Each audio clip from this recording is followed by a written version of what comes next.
Hello all, my name is Colson Farrow. I have chosen for this project to perform a poem called I'm Shaking Apart, Nobody Knows Me, by Rex Clark, intertexted with quotes from the Bible. The poem is about the struggle that accompanies coming out as a member of the LGBT community, especially to those who are raised in religious families or societies. I saw with my gay friends firsthand what they went through going to an all-boys private Catholic school, but nothing really hit close to home like when my cousin came out to me. He's one of 35 cousins on my mother's side, which is very large and Irish Catholic.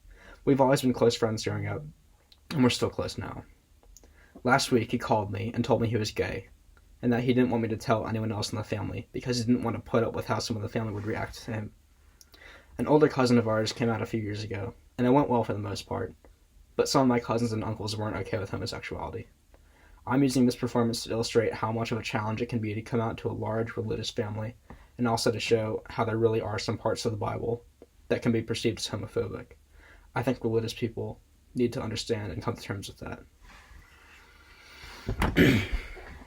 My therapist punched me in the gut with a few casual sentences, wrung out the terrifying truths that sit ever present on the sidelines of my brain, outlined them neat and clear, like they weren't something I've spent hours, days, heartbroken and afraid of. I was admitting that I couldn't tell my parents anything real, ever. Our religion, our God, has put a wall, that only I am aware of, up between us. Leviticus chapter 18, verse 22. You must not lie down with a male in the same way that you lie down with a woman. It is a detestable act. You shall not have sexual relations with any animal.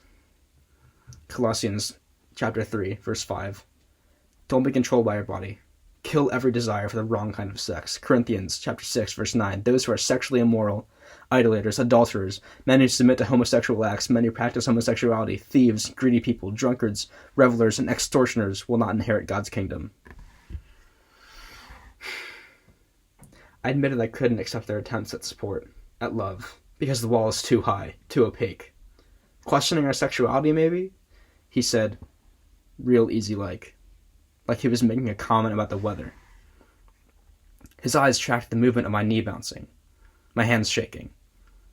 He pretended not to see it. Peter, chapter 2, verses 4 to 15. Their eyes are full of adultery and are unable to detest from sin, and they entice unstable ones.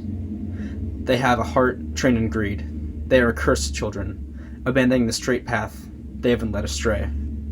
Romans chapter 1, verse 24 to 25. Women exchange natural intercourse for unnatural, and in the same way also the men, giving up a natural intercourse with women, were consumed with passion for another. Men committed shameless acts with men, and received in their own persons the due penalty for their error. Timothy chapter 1, verse 9. The law is not laid down for the just, but for the lawless and disobedient, for the ungodly and sinners, for the unholy and profane, for those who strike their fathers and mothers, for murderers, for the sexually immoral, men who practice homosexuality, enslavers, liars, perjurers, and whatever else is to contrary the sound doctrine. He asks me why I haven't confided in anyone about it. I'm shaking apart, I know it. He asks if I really think they'll push me away. He says it like it's an impossibility, that they love me, so there's no way they could look at me with the hate in their eyes. I don't know how to explain to him that they love a picture of me that they've created. Sweet little girl that lives in their minds, that they've put on the pedestal in their hearts. They love her, not me. How could they? They don't know me. They don't know my name, my priorities, my heart, my soul. If they did, they would hate me. Leviticus chapter 20, verse 13. If a man lies with a male as with a woman, both of them have committed an abomination.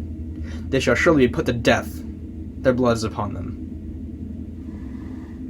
They would hate me because of their God, who told them in Matthew that they must love him more than their children. He said so, and they love him. And God help me, so do I. But trying to love him and not myself has been burning me up for 17 years, and I'm shaking apart. I know it. This poem expresses how difficult it is for someone who is religious themselves to come out to their also religious family. The speaker of this poem is a lesbian who believes in and loves God. They are conflicted because who they are as a person contradicts their religious moral beliefs. In performing this assignment, I did not intend to insinuate that all religious people are homophobic or transphobic, but I believe that one should interpret religious teachings for themselves, rather than to blindly follow the masses.